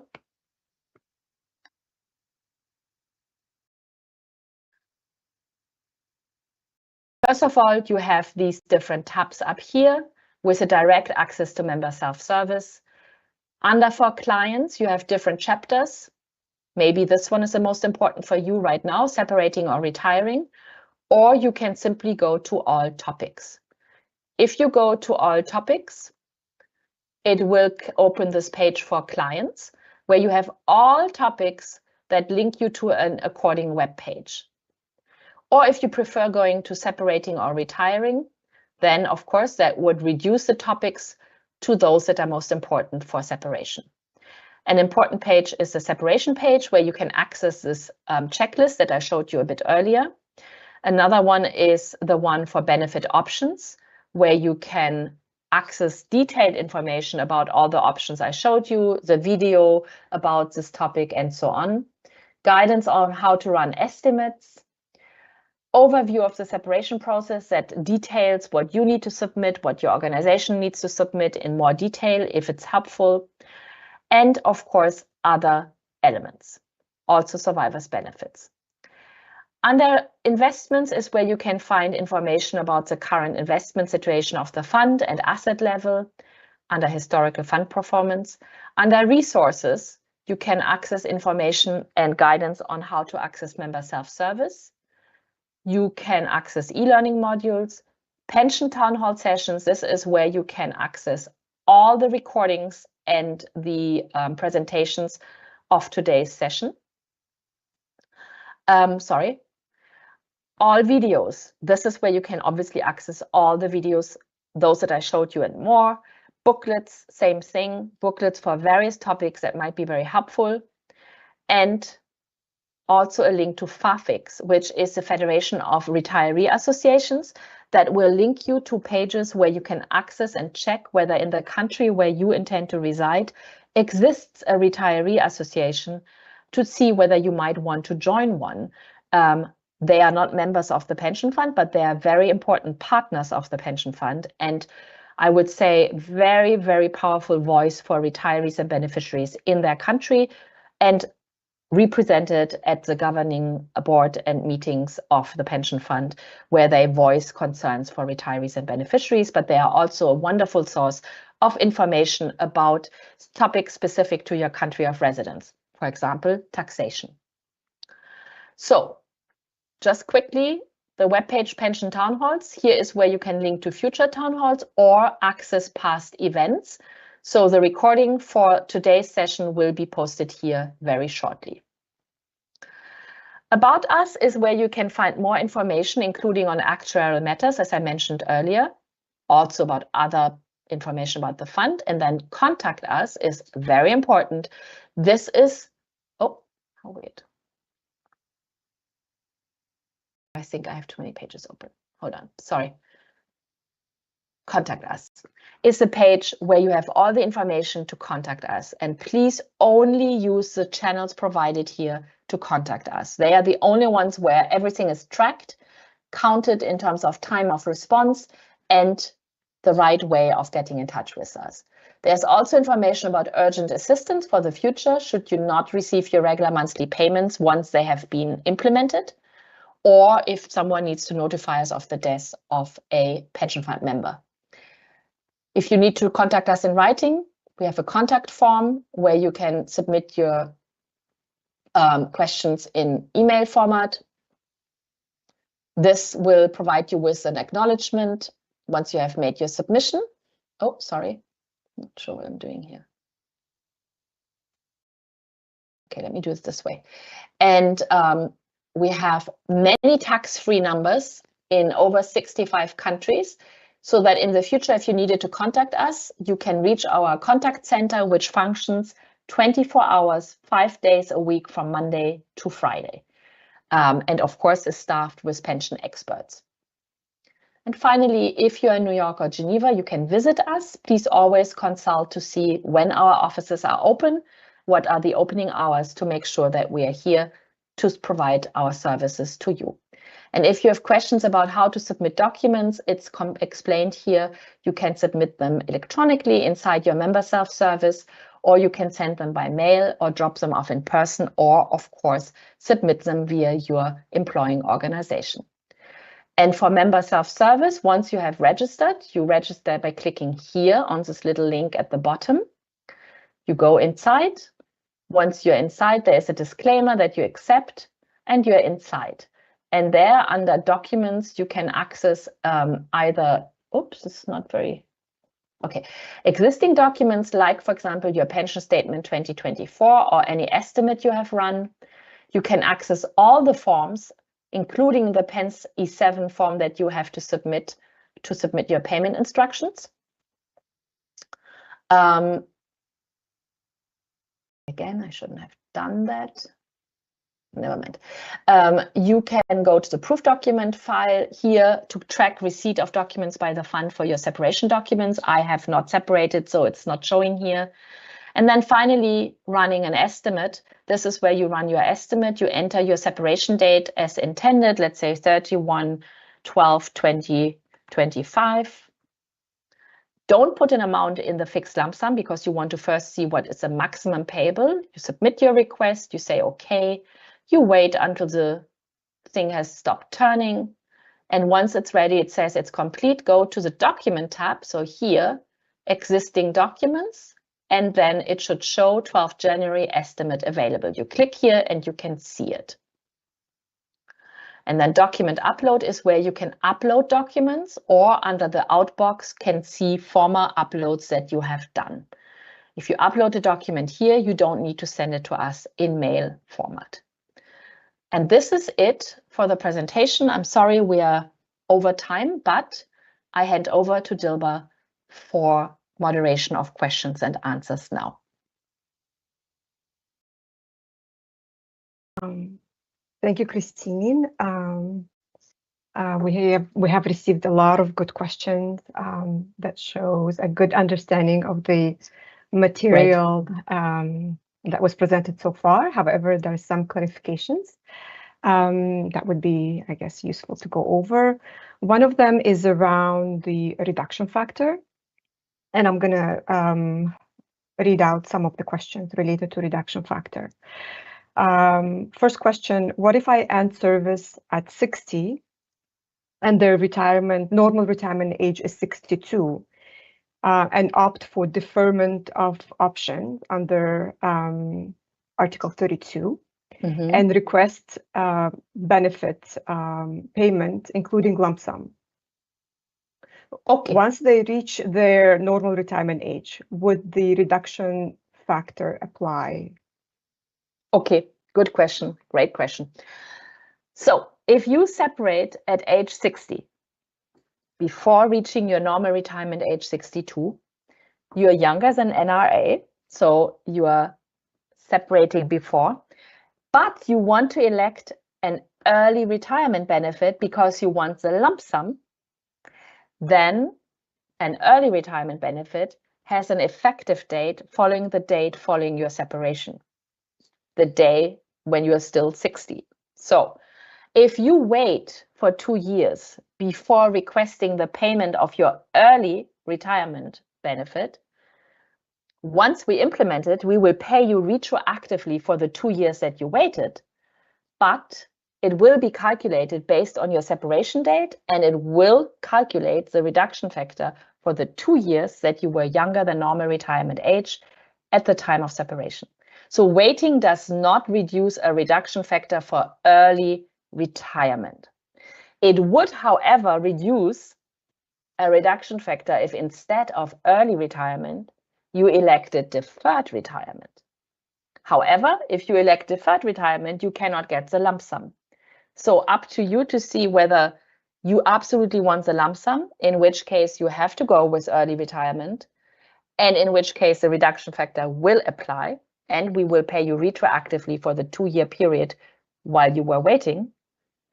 Or you say, I forgo the lump sum, I can wait, I want no reduction factor, but I will also not get retroactive payments.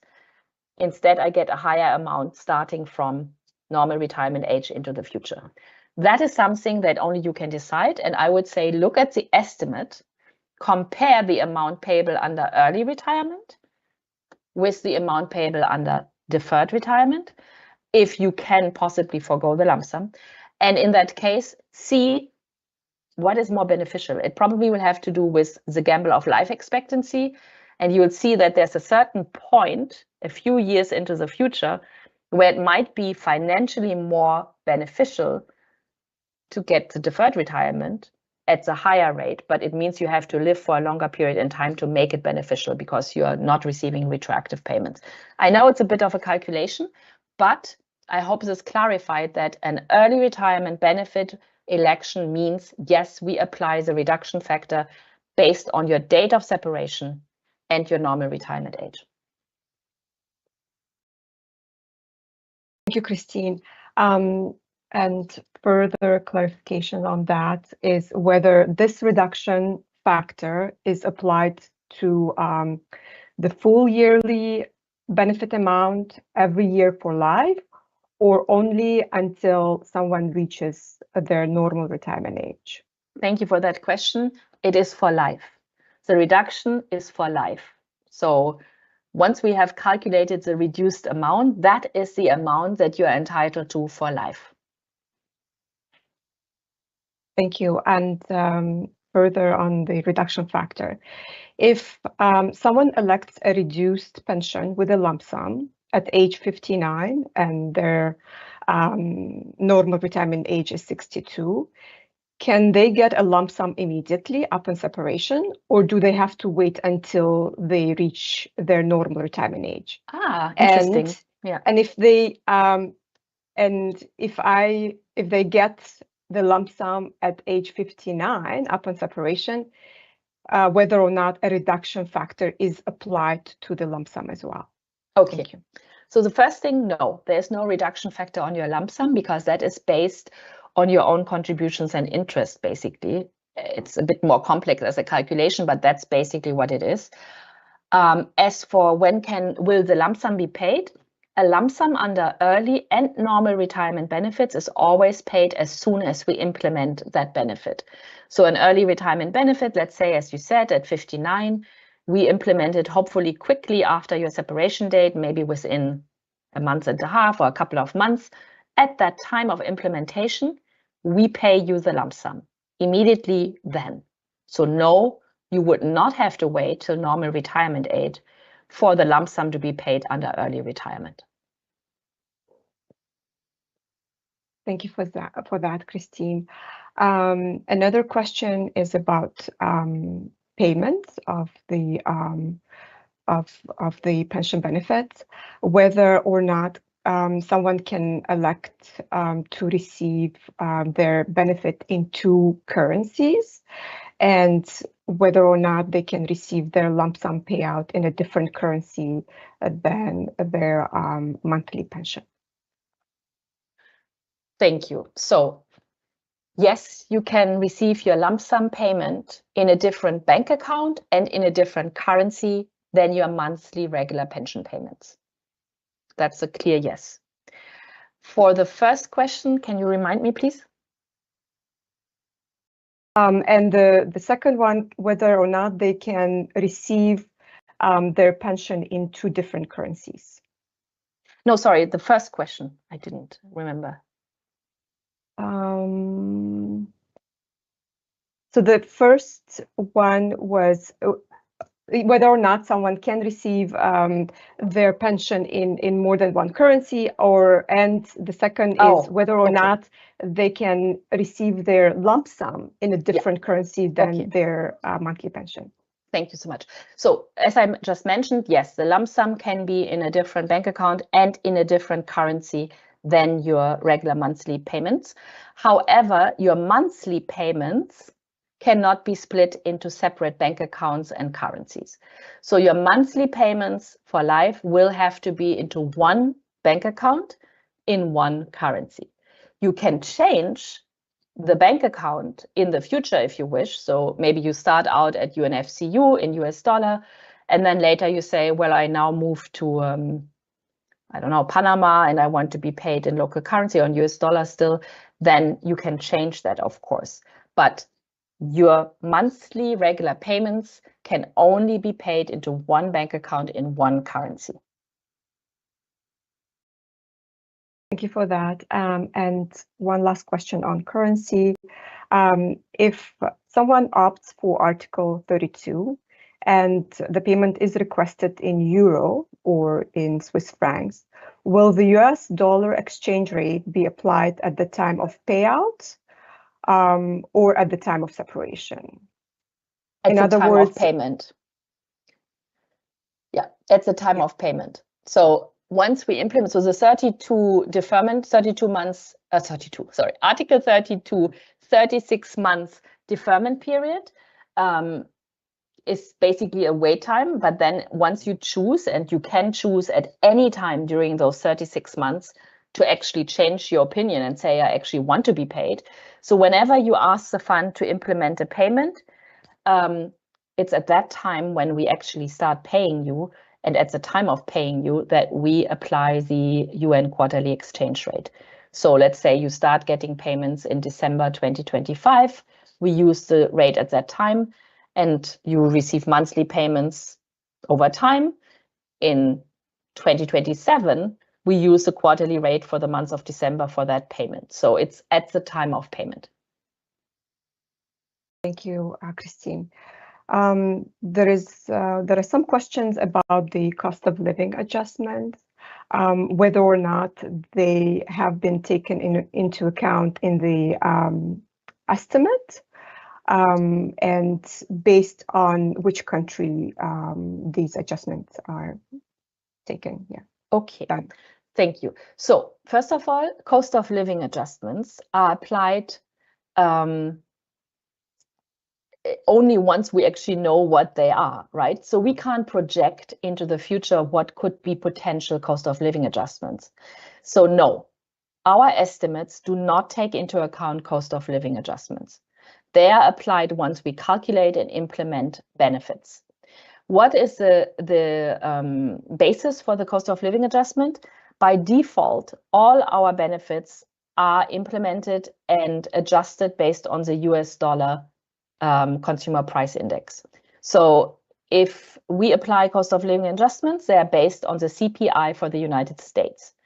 We have, however, what we call the two-track option, which is an option that about 20% of our beneficiaries have elected, where they ask to be paid based on the country of residence and have applied the CPI movements for their country of residence, not the US dollar. It's a complex system, and if you're interested in it, I would say go to our website, visit the two-track webpage, read the material, watch the video, and then if you have questions, come to us and ask us. This two-track can only apply to periodic benefits, and it is, as I said, used by a small part, maybe around 23% of our beneficiaries who elected. But I can't go into details on the two-track right now. But 80%-ish of our beneficiaries receiving retirement benefits or payments, regular payments, will remain on what we call the US dollar track, which doesn't mean that they are paid necessarily in US dollar, but that their benefits are adjusted based on the movements of the consumer price index of the United States. Thank you, Christine.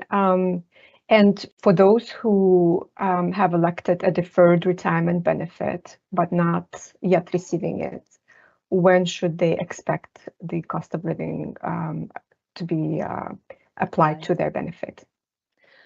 So for deferred retirement under Article 30, regardless of when you start receiving it, even if later than early retirement age, which is the case for most, the cost of living adjustment will be applied as of your early retirement age. So let's say if you separate at age 56, let's say, in your case here in this group, I guess you would be early retirement age at least. But if you separate and you start receiving payments from the fund under deferred retirement, we will calculate your benefit taking into account cost of living adjustments as of your early retirement age, whether that's 55 or 58, depending on your case. So it's applicable as of early retirement age, even if you start receiving your payments only from a later age onward. Thank you. The next topic is child benefits. And there is one question whether if someone elects an early retirement benefit, whether or not the child benefit will be payable only after their death or it will be paid earlier. Thank you. So it's good we have this question because I think it's helpful to clarify this a bit more.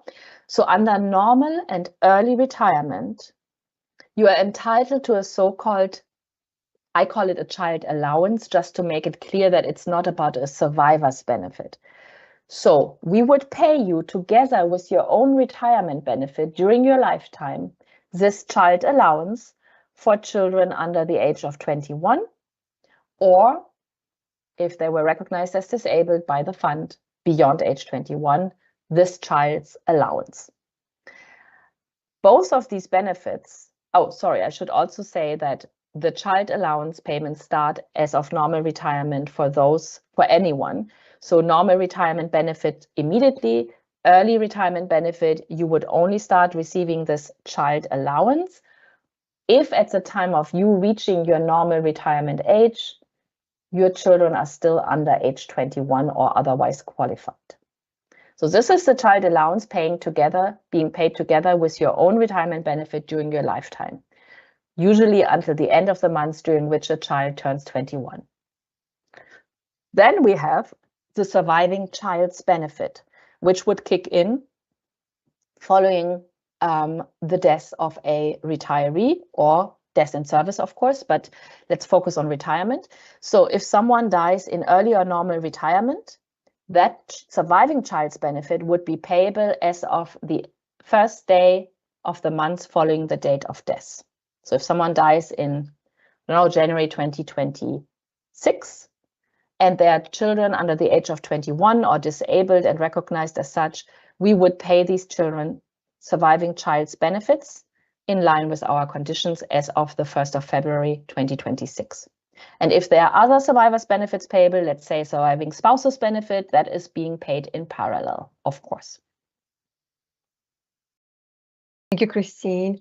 Another question, whether someone can report children that were born after retirement or were adopted after their retirement in hope for them to receive a child allowance or child benefit. First, a reminder that make sure you report all your dependents duly and in time to your employing organization. It's really important that you report all dependents as soon as that is necessary. Children that are reported to the fund after retirement will not be entitled. And a child that is adopted after retirement would not be entitled. However, a child that was in utero, so was conceived prior to retirement, but born after retirement within a certain time frame, will be recognized by the fund. Just make sure that you inform the fund as soon as the child is born, and then we check whether it's within, I think, 9 months from the date of separation at the latest, in which case we would recognize the child because we have this in utero rule. Adopted children, that would not apply. Thank you, Christine. The next question is on special leave without pay. If someone separates at their early retirement age, however, at the time of their separation, they have 24 years of contributory service. They're seeking an advice whether they should ask for special leave without pay for 1 year in order to reach 25 years of contributory service. Thank you for that question also, because it's, I think, a very timely question. First of all, special leave without pay can only be granted by your organization. I'm sure you know this. So it's up to your organization to determine whether they are willing to give you this special leave without pay. If it is an option and you could, I would do it if you can wait for a year before starting to receive payments. So my answer is yes, of course, because you would, by doing this, extend your separation date to that year later and have time to contribute for that year to the fund. It only works though if you pay contributions to the fund, because only contributory service is considered to determine the 25-year mark and whether you have reached that to benefit from the lower reduction factor. Also keep in mind that if at the time of real separation after leave without pay, even if you paid this one additional year, if you are 56 at the time of separation and your normal retirement age is 62, you would be 6 years younger than normal retirement age, right? So we can apply the reduced reduction factor of 3% times 5, but then the additional year would fall back to a 6% reduction. So I will say it's still beneficial to wait if you can, but you have to pay contributions. You pay your own and the organizational share during leave without pay. So it's a little expensive, but it might be worth it given that you are benefiting from a far lesser reduction factor and higher benefit for life. Thank you, Christine. There is a question on ASHI, on whether or not a different benefit option might have an implication on the eligibility, and how can one find more information and arrange for after-service health insurance. Okay, so as I said earlier, we are not experts on after-service health insurance. We do not administer ASHI. Please consult the experts. So I would say go to your HR. Either they can advise and help clarify eligibility, or depending on which organization you work for, reach out to ASHI directly or to the health administrator for your organization, and they are the ones who can provide you with eligibility determination, etc. Thank you. And the last question is on the difference between normal retirement age and mandatory age of separation. Do they have to notify somebody at the fund if they want to work until the age of 65? And if so, in the middle, if they decide to stop working before reaching their mandatory age of separation, what are the implications on their benefit? All right. So do you have to notify anyone in the fund? No, absolutely not. If you just continue to work and you're not separating, then we just continue to receive contributions reported, etc. All is running, all continues to run. Your normal retirement age won't have changed. So whenever you separate, as of normal retirement age, you are entitled to a normal retirement benefit. What was the other question? I'm sorry. Do they have to notify us or? And whether, so if then after having reached their normal retirement age, but before their mandatory age of separation, whether or not there are any implications on their benefit? Yeah. And so, yes, there are implications, just that it will be higher than had you separated at normal retirement age. So are there negative implications? No. If you continue at the same grade and step or higher than what you were at normal retirement age, it will just be beneficial, and at least in the vast majority of cases. And yeah, as I said, your normal retirement age will not have changed. Thank you, Christine. I think with that, we went over most of the questions. So we still made it nearly at 11. That's good. Great. Thank you so much. Thank you so much for the questions. They were interesting and very helpful, I believe, not just for you all to further clarify, but even for me to make sure that I have an opportunity to be a bit more specific on certain topics. With that, I will close the session. I know we have still 376 attendees, which is great, but I'm sure there was a survey posted in the meantime. And again, thank you so much for anyone who is willing to take it. And yes, so I hope everyone, you have the information you need, you know where to look for information, you know how to contact us if needed. We are here to support you. We're doing our very best. We're getting a lot of queries, of course, but we do our very best to answer you as fast as possible. Use the tools that I shared with you. Make sure you're using member self-service. It's an important tool also where you can track all the payments you will receive in the future under disbursements.